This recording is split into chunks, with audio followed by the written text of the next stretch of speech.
moment. Let's hear from Zach. Zach, that must have pleased you. Yeah, we're happy. That was great. I can't believe we've never won the Bahrain Grand Prix in the early days when we were winning so many races, but to get this one for the big boss here is awesome. Our guys drove great, so that was well executed. What was it about Oscar this weekend? Because he dominated. I mean, even from the restart, he disappeared off into the distance and finished 15 seconds clear of George. I asked him yesterday what he had for breakfast, because I think we all need to have it. So he was just on form. I mean, as he's always on form, but just this weekend, he was just dominant and totally in control. And Lando had a mega race, and just great to walk away with the points. Damage limitation on Lando's side of the garage, of course, from yesterday's result, but he made it to the podium, and potentially there's still an ongoing investigation with Russell, so it could still be the 1-2 that you promised us before the race. I don't think I promised, but you hoped for. I hoped for. But yeah, it was. I mean, George drove a great race. The Mercedes is clearly very fast, and there was some DRS issue, electronics going on, so. Yeah, we'll see what happens. Unfortunate if, from a sporting perspective, because George drove a great race. But, yeah, very happy. Lando had a flyer, quite literally. Obviously, he had to serve that penalty for being in front of his grid slot. But what would you have said? I mean, the way he drove this race, how would what marks would you give him out of 10? Well, you could tell on the first lap he was back. It was a great first lap. Unfortunate with the penalty, but it was deserved. But he did a great job. Team did a great job getting that back, and yeah, he's back to the normal Lando we know. This is the biggest gap for a victory we've had in 2025. Plus, Lando did a great job coming back. How good do you feel about the position the team is in right now? I think it's 1-2 for the drivers in the Drivers' Championship as well. It's a positive way to lead. The gap's never big enough, and it wasn't a big gap. We had to run hard. The Mercedes was very quick. The Ferrari was very quick. So we know how quickly things can move in the sport with an upgrade here or there. So a lot of racing left to go, but very proud of the team. On the evidence of last year, there are a lot of people thinking that it might be Lando who would be miles ahead at this stage. That's not the case. Looks like this is going to be two of your men in with a championship chance. So how are you going to manage that? 3 points between them, as Naomi was saying at the top now. All seems very cordial for the moment. Yeah, no, they race. They race hard. I'm sure we're going to have some excitement over the year, but they race very cleanly and they're free to race, as we've discussed. I think we've yet to see that epic battle between the two. I just think that's a matter of time, but they're pulling the whole team forward and excited. There's not a lot of time to rest, although I'm sure there'll be great celebrations considering this is a race that you guys consider a home race. But we're going to Saudi next week, so how do you think that's going to fare for you guys? Is it going to be a track that suits you, and what can we expect? I think we should be strong there. It's a quick track, obviously a street course, so not much room for error there, but we should be good. So we'll do a little debrief now, a little celebrating tonight, and back in business on Monday. Do you think that you've got a car compared to the rest of the field at the moment that is going to operate well at most tracks? I mean, when we look at your opposition, obviously it was Max last time out in Suzuka, it was George this week. The Ferraris actually had a very, very strong middle stint on the mediums. Do you think it's going to vary from track to track? I think it will vary track to track. I think we'll be strong everywhere. The Mercedes have been strong everywhere, and the Ferraris been very strong, and then we're only a few races in, so I think including Max, they seem to be off today more than normal, but I think you got to show up every race weekend looking at those top 4 teams, not knowing who's going to be where. Celebrations tonight? Yeah, why not? A few. Okay, appreciate it. Congratulations to McLaren, a 1-3 this evening for them here in Bahrain. Okay, well, if you go back to yesterday and what happened after qualifying, that interview that he gave, just saying, oh, God, I don't know what's going on. I can't drive a Formula One car anymore. He seems so much more confident, doesn't he, Lando Norris, on a Sunday than a Saturday at the moment? He does, although I still felt that in his post-race interview and even in the cool-down room, he was a little bit self-deprecating as well. It's, for him, I would say it wasn't a good weekend. It started yesterday with obviously qualifying low down, making that mistake in Sector 1, but it just kind of continued, the grid box, then the locking up, then the running off the track to let Lewis, when he was overtaking Lewis. All those small things added up to what ends up being a deficit to his teammate that's 15, 16, 17 seconds, whatever it was in the end, which he can't afford to have. But ultimately, they still finished on the podium. So it's good to see that they have enough capacity within them that even when they're making all these mistakes, they're on the podium. Nico said it last year. He said that he felt that Lando talks himself down a little bit too much, and then you compare him with Oscar Piastri, as we talked about in the build-up to the race. If this is going to be a championship whereby mind games are going to play a role, at the moment he's just so calm, so level-headed, isn't he, Oscar Piastri? What does Lando need to do to kind of bounce back from this, with his teammate putting him under pressure and driving the skin off the car at the moment? Well, just not making mistakes. I mean, seamless weekends is what he really needs. I think that part of the reason why he is so hard on himself is because he wants to get ahead of people, particularly the media and others making criticisms of him. I think he wants to be the first one to own up to his mistakes, which he does very well. But I think he also needs to take it a little easy on himself and not add that extra level of pressure. Oscar seems like he's just, he's sailing. He's smooth sailing. Andrea Stella, Andrea, tell me, does rose water sting less in the eyes than champagne? It stings less, but what stings is that I was late with the spraying, so I gave Oscar and Lando the opportunity to attack first, and clearly I lost the battle. So that's a bit disappointing, but always undercut with yeah, today the undercut was very powerful, even on the podium with the spraying. So, but apart from that, it was a very positive day for us. Oscar drove a perfect race. If anything, I would say a perfect weekend. A little bit of a shame for Lando with the 5 seconds penalty. Otherwise, I think good racing from Lando. We recovered, and yeah, I think he would have deserved to finish second. Just the race finished maybe a couple of laps too early, but it's good. It's good for the team, good for our drivers. We are definitely in a strong position on both championships, and this is thanks very much to the work that the team have done. And I want to take this opportunity to say thank you to all the men and women at McLaren for having delivered such an incredible car and this racing. Not only that, it's that the work that everybody does at Woking and at each racetrack around the world is only made possible by the support that you have from your shareholders, the largest, of course, of which are here in Bahrain. And so I guess that must make it extra special. Very meaningful victory. First victory in Bahrain is our second home Grand Prix here in Bahrain, so it definitely retains a special meaning for us. Our shareholders have been so supportive. We have given them certainly the opportunity to be very patient, and they were patient, and they were believing in us. I'm so happy that we can reward our shareholder, reward them overall with this season, with last year's championship, the victory in Bahrain, and let me add also our fans that even them have been very faithful in the job that McLaren could do, and I hope they are enjoying this moment. I'm sure they will. Enjoy it yourself as well. Thank you very much, Andrea. George Russell finishing in second, his best result here in Bahrain, best result of the season, but beset by problems. Let's hear from him. Hi, George. Hi. On a scale of 1 to 10, how happy were you to see that checkered flag today? Yeah, probably 9.5 to be honest. It was a really challenging race. We had all sorts of problems in the last 12 laps. It was called a brake-by-wire failure. So when I was hitting the brakes, the pedal was going all the way to the floor, and I had to do some resets, and it was coming back to me, and then the next corner it failed, so for 10 laps in a row, I didn't know, going into every corner, I didn't know if my brake would be solid or if it would be going to the floor. So yeah, really compromised the race, but at the end of the day, coming home in P2 was mega. Also had issues with the DRS transponder, I believe, because Yeah. actually whenever Lando or Charles got close, they weren't able to actually be sure in the fact that they had DRS or not, because the transponder wasn't sending the signal that would tell them if they were within a second. Sounds a bit complicated. Right, so I don't know whether it helped in the end or not, because they didn't know, but for you, how tricky was it dealing with that? And what were you dealing with in the car with that? Nothing really, to be honest. I think every time I looked in my mirrors and they were within a second, they had DRS. And I wasn't using DRS, I was ahead. So that didn't compromise at all.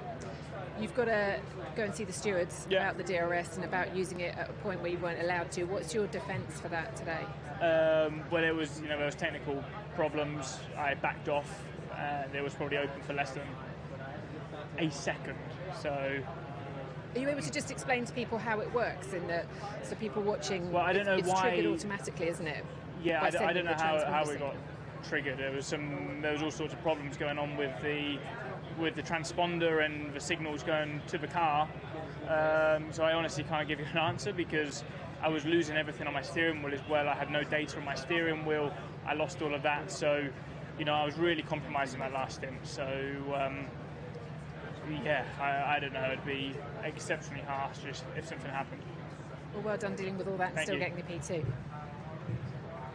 Back on the podium. Back on the podium.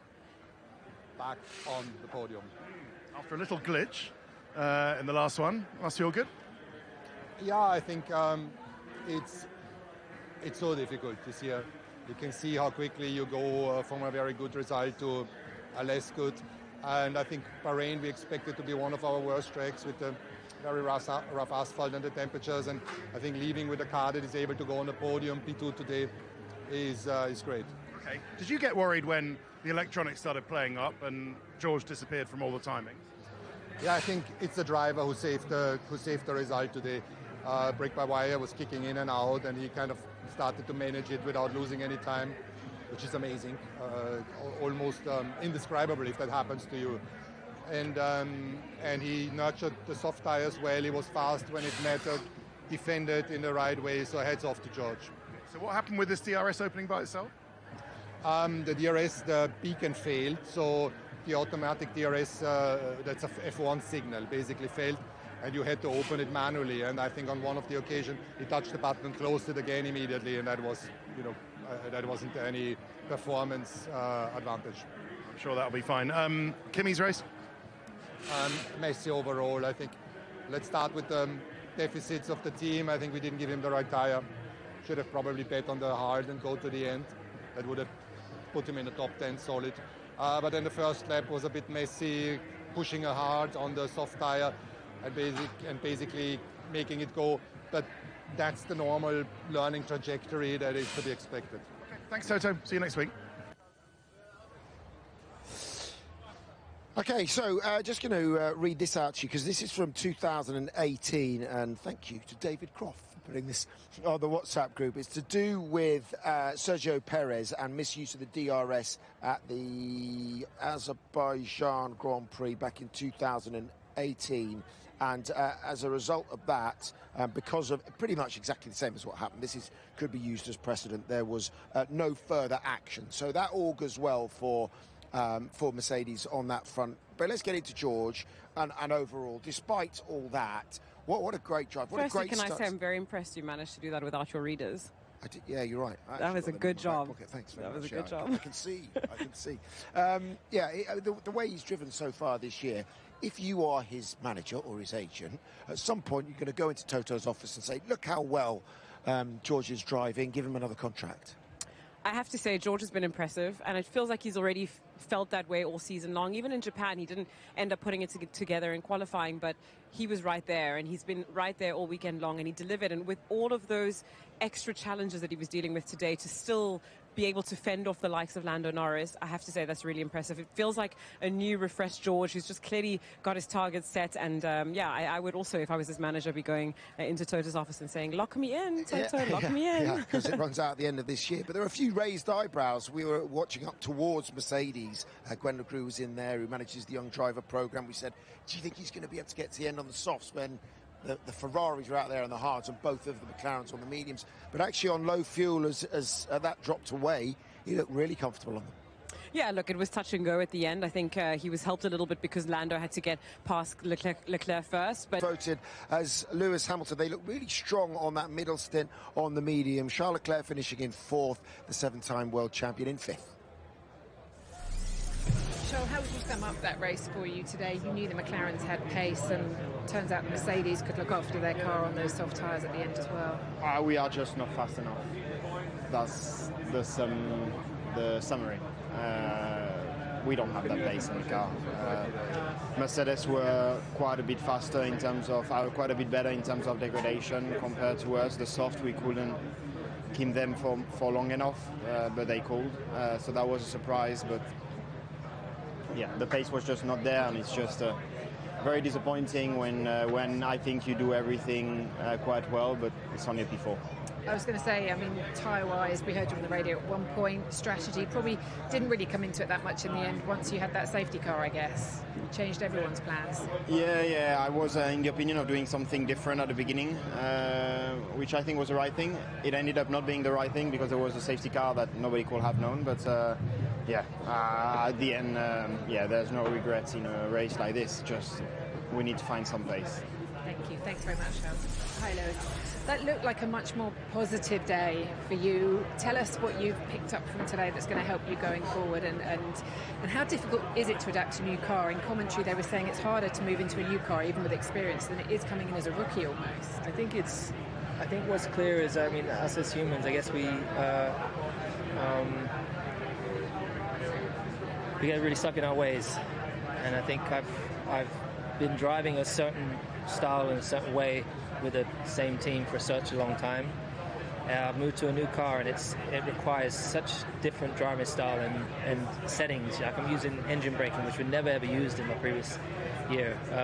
Much different brakes if you're on Brembos, and I've been on CIs for the last 15 years or so. So, and this car just requires a much different driving style, and so I'm adjusting to that, and I think I am slowly getting it into my head.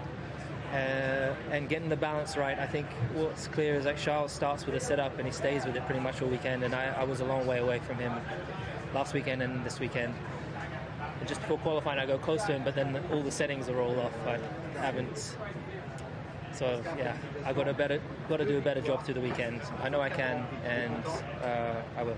It sounds like you're having to use so much more brain power now for all of this, on top of the driving as well, the feel and the driving.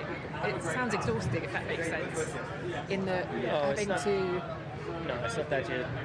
No, it's just I've got to just make it easier for myself. Just doing it all the hard way at the moment. So I'll try next week to start in a better place and not deviate from that too much. As I said, I think I've figured out how the car likes to drive. So hopefully, if I can apply that next week, if I can qualify better, I could have a much better weekend. So we'll see. Learning on the job and being helped out strategically. Medium. The first stint, they didn't look particularly strong. In fact, he was all over the place. Then it came alive. He was making some overtakes, and we were saying there, the difference. It's always interesting hearing, when he has a positive session like that, it seems like he's finding answers as he goes. Yeah, it's been tricky. It's been a tricky start for Lewis at Ferrari. Yesterday, he was particularly down. I mean, even coming into this weekend, it felt like energies were really low.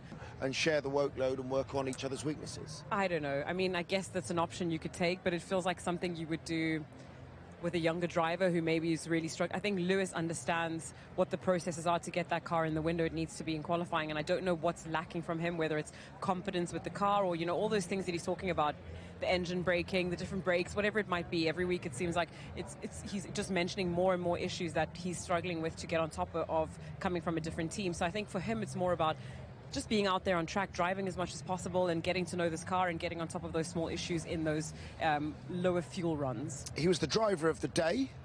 Your driver of the day was George Russell. There's another challenger for that as well, because Ollie Behrman, who started plumb last game, showing his talent once again. I mean, go back to Australia and that miserable first couple of days, and then he's just turned it round.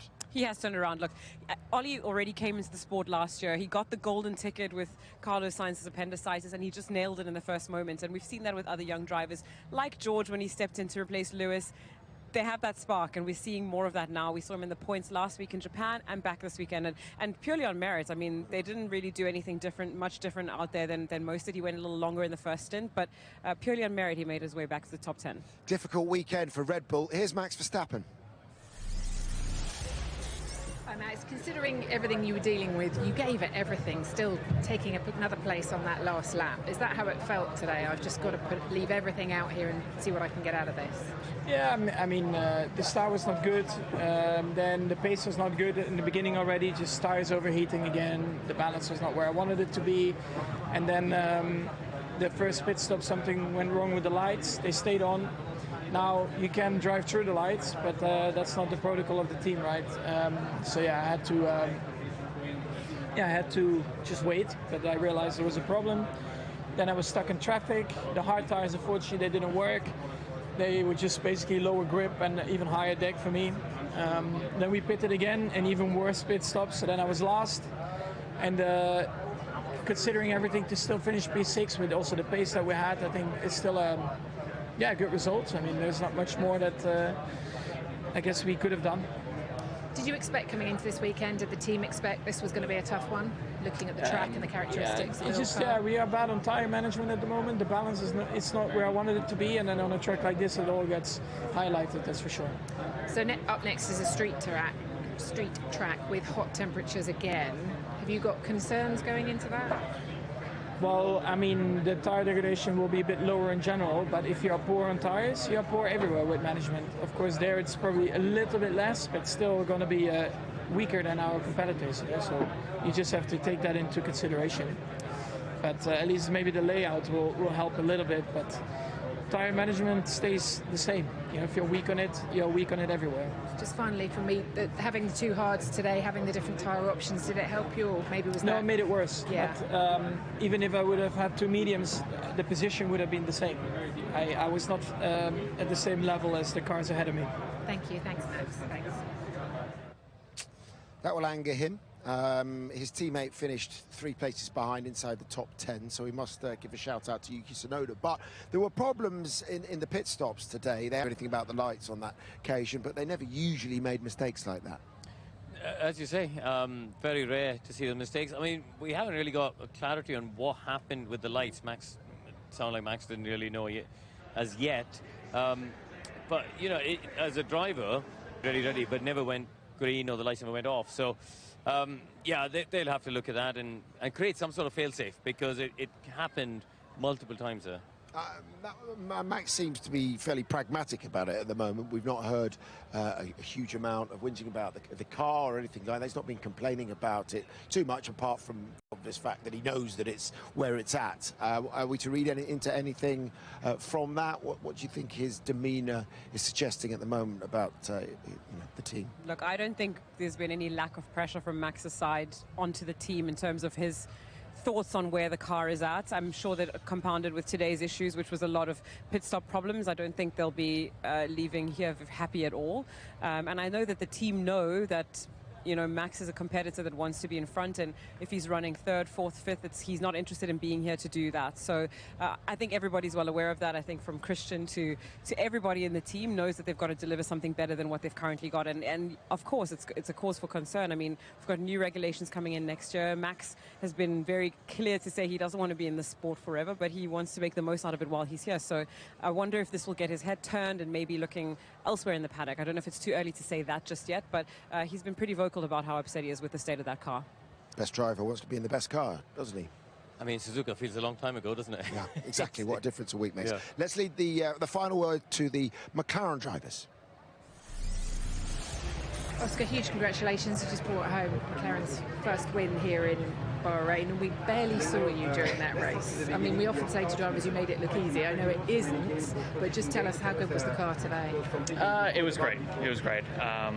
You know, I think the first stint I could manage reasonably well, but, you know, I didn't quite know what the deck was going to be like, and then, yeah, the second stint felt very comfortable, and then the final stint obviously very comfortable again. So I'm very proud of the job everyone's done, including myself. You know, I feel like I've done a good job this weekend and have the result that I wanted. So, yeah, very, very happy. It is looking like qualifying is particularly important this year. How proud are you of the work you did to be able to get that pole yesterday? Yeah, I mean, it made life much easier today, that's for sure. I think, you know, we saw with Lando that being in dirty air of other cars was still very difficult to get through. So, not a lot. That's pretty good. That was pretty good. Happy man, Zach. Job well done. Thank you. I've still got my ribs intact this time as well. Yes. No, very, very happy. So, yeah, I think, you know, qualifying is a massive part, even around here, where I think we thought it would be less of a factor. It was still pretty useful to be a bit further up, so very happy. He's coming for you, isn't he, your teammate, in terms of it's going to be one or other of you on a weekend. I know George got in there today, but the fight was on, or it is on, I should say. Yeah, I mean, it's going to be a tight year. I think we knew that from the start. I think, we've seen in a few weekends now that we can't afford to slip up because there's a lot of competition, fighting at our heels. But yes, I think, at the moment we have the strongest car out there. And, we should be winning races. So very proud that we were able to do this weekend. Great job. Thanks. George thinks with another lap you would have got him and you'd have had that P2 today. I know you always want to win, but would you have been satisfied with that? And how are you feeling with a P3? Mixed. I mean, my goal for today was P2, and it was P3. I mean, it was a good race. I think my recoveries every time from the mistakes that were made were good. With a 5-second penalty and having to let Hamilton go every time, or that one time, I paid the price. But mistakes that I shouldn't make in the first place. But the pace was, I think, pretty strong. Otherwise, it's always difficult to say when you're in dirty air and things. So, yeah, difficult. Whether I would have got George or not doesn't matter. I didn't, and positive that I got some points, and negative that we didn't achieve what we should have achieved. What was the issue in the start box? It looked like you almost rolled forward. I just misjudged it. Right, okay. Okay, well, it was tough at the start, though. You got a great start, and you got up into P3. The fight was there in you. How do you make this a better weekend next weekend? What are you going to work on? That's a good question. I mean, honestly, I'm surprised I'm achieving anything I'm achieving at the minute with how I feel in the car. I'm like I said yesterday, I'm not comfortable. I'm not happy. I'm not feeling good. So to be getting these results that I'm getting at the minute, I'm so quite surprised by. Can you tell us more about that? Why you're not feeling good in the car? I mean, I just something's not clicking. Something's not. I don't have an answer, so I can't give a good explanation of things. It's just when you're a driver and things just aren't clicking and just aren't coming together, then it's just difficult, and not difficult because I don't have the speed or the pace or whatever. I know I've got all of that. I'm confident that I've got all of those things. It's just for some reason I'm not able to show it, and just not able to drive in the way I want, or the speed's just not just flowing, and it's complicated. I don't have the answers now. We've got a lot of work to do as a team to try and understand these things, because I'm so confident I can do a great job, and considering how I feel, for me to have had a win and a P2 and some of these results, I'm surprised by that, even with how bad I feel, so just work to do. I keep my head down, I keep working hard. That's all I can do for now. What's that feeling like when you just don't know where you are with the car underneath you? It's a dark place to be, but you really rely on the people around you and the team to try and help you find those answers, because you have weekends where you just come away and think, whatever I've done, my teammates always been 2-3 tenths ahead, which is what's happened here. He needs the team to try and help him find those answers, because by the sounds of it, he's not able to find the answers himself. Yeah, but I mean, I think, look, take what he's saying with a pinch of salt. He's trying to cover it up, but with all the mistakes he made today, he still was within striking distance. So it can't all be that bad. No. Come on, he's still leading the championship. He's leading the championship. He hasn't forgotten what he's doing. Yeah. He hasn't pulled it together. He hasn't executed, and it wasn't a great weekend. Turn the page, move on. You got this. Yeah, 15 seconds behind his teammate in the last... With all those mistakes. In the last 25 laps, though, that's a lot. Yeah, this is true. Got to get on top of it. There we go. But he's only got a week to turn it around, because next up will be in Jeddah. Ted's race notebook is next. If you want to stay across the steward's decision on George Russell, just scan that QR code there. The latest news is on the Sky Sports app, or available indeed on Sky Sports News. There we go. Well done, Oscar Piastri. He's won here in Bahrain. We'll see you next week in Jeddah. From us all here, bye for now.